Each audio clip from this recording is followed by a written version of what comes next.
Hey squaddies, and welcome to Thriving with the Sussexes. My name is Deanna and I'm here to report on all things Sussex. Don't forget to like, comment, share, and subscribe. Now let's get on with it. Hey squaddies, good morning, good afternoon, and good evening whenever you're listening. Hello. Be sure to check out memberships. You can join if you're interested. And just like with all my information, I'll put the link inside the description box. Thanks. Prince Harry is remembering Princess Diana's legacy in an HIV community on a very special anniversary. Prince Harry is following the footsteps of his mother, Princess Diana, by putting the fight against the stigma of HIV and AIDS at the center of his public work. He previously supported the Terrence Higgins Trust by handing out self-testing kits at a pop-up shop, bringing Meghan to the organization's AIDS charity fair weeks after their engagement was announced in 2017, and again in 2019.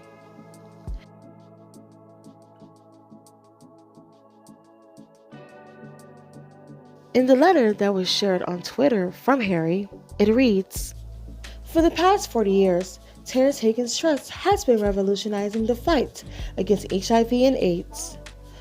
What began as honoring the loss of a loved one who evolved into the UK's leading HIV and sexual health charity that provides essential education, funding, and services to thousands living with HIV. I've been involved with Terrence Higgins Trust for a number of years, and the fight to end this epidemic is a big piece of my mom's legacy. Like many, my mother grew up in a world where HIV was likely a death sentence. Yet, in the midst of all that uncertainty, she led with empathy, finding the humanity in all around her and demonstrating the power of connection in the face of fear. While my mother did not live to see the success of today's treatments, I feel immense pride in being able to continue her advocacy with you. As Terrence Higgins Trust has evolved over the years, their goal has remained the same, and new transmissions. Terrence Higgins Trust has pledged to make England the first country to end new HIV cases by 2030. But they need all of us to do our part by encouraging testing so we all know our status, eradicating stigma that thrives on silence, and donating the resources Terrence Higgins Trust needs to keep up their efforts at pace. Though the last 40 years have shown significant progress, we cannot slow down now. We must finish the job. My biggest and heartfelt congratulations on this heroic milestone. May the next one we celebrate signal an end to the HIV/AIDS epidemic for all. Thank you. Prince Harry, the Duke of Sussex." In further work to destigmatize HIV, Prince Harry has taken 2 HIV tests in public, including one with Rihanna, and established the charity Centre Ballet to help children affected by HIV and AIDS in Lesotho, Africa, which has one of the highest rates of HIV in the world. He's definitely his mother's son. Harry has his mother's heart and deserves the title the People's Prince. And in other news, Prince Harry said that he prioritizes affection for Archie and Elizabeth, suggesting that he smothers them with love. The Duke of Sussex opened about fatherhood in an intimate conversation with Dr. Gabor Mate on Saturday to discuss his memoir Spare. During a virtual book event, Mate, who is an expert who specializes in addiction, trauma, stress, and childhood development, referred a few passages in his book where Harry revisited times during his childhood when he wished his father Charles and grandmother Queen Elizabeth had been more physically affectionate. Mate asked Harry how the lack of physical contact has shaped his parenting philosophy today. "It leaves me in a position how, as a father, I have 2 kids of my own, making sure that I smother them with love and affection," Prince Harry said, joking that he doesn't smother them to the point that they're trying to get away. "But in the sense that I, as a father, feel a huge responsibility to ensure that I don't pass on any trauma or negative experiences I've had," he continued. "And that's work. That's putting in the work and daily being conscious of my behavior. of my reactions to both of my kids. And there are times when I catch myself in a moment when I should be smothering them with that love, and in that moment, I might not be, reminding myself to. I wouldn't have been as aware of this had I not done the therapy and work that I've done. Mass Hayden asks Harry what impact would it be if his children weren't granted with the same affection he also lacked as a child. Harry's answer? I don't know what the impact would be, but I imagine the result will be similar. Harry said of his young son and daughter, who he shares with wife Meghan.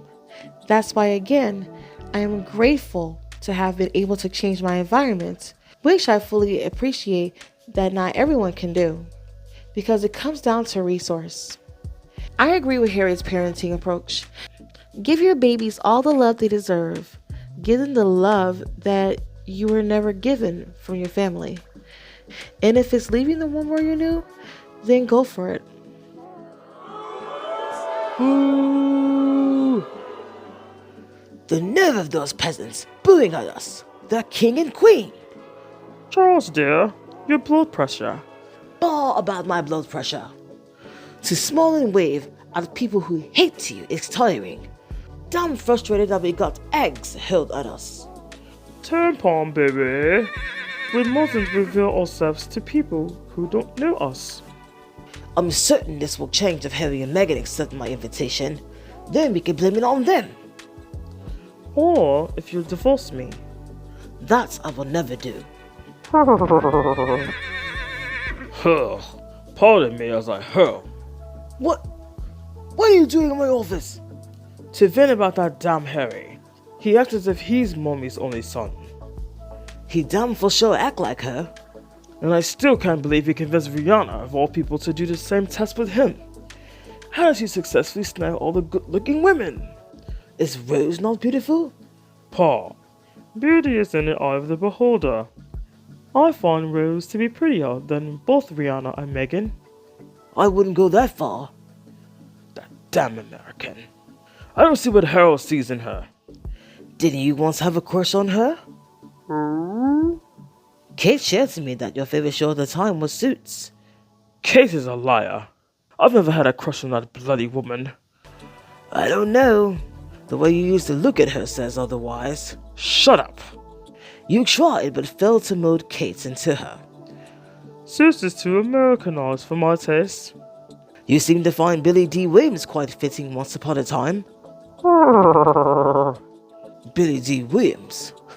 Now I'm the one who's seen as fit. Perhaps 20 years, and with a bit of more hair ago. There's so much Botox that a muscle hack can use. You once had a sense of humor. You were serious, and an unsuccessful smack on your Botox lips proves it. She was only pulling your leg, Willie. Lay off. That woman is always doing my head in. You're always so naughty to me. Because all you do is stalk me, even after I told you to back off. I don't have friends. And call my drunk uncle. He would bring you some good company. Kate, will you please stop it with that dreadful noise? Is that better? No. Why are you here? To find out if Meghan accepted the invite. I already know what she's wearing, so I can copy her. They haven't accepted at the moment. I hope they refuse. I bet you do. How does it feel to get booed at on a daily basis? Why don't you ask the next crowd that boos at you? You can always blame Meghan. Or your horse. All of you, out of my office, at once. And that's all for this podcast.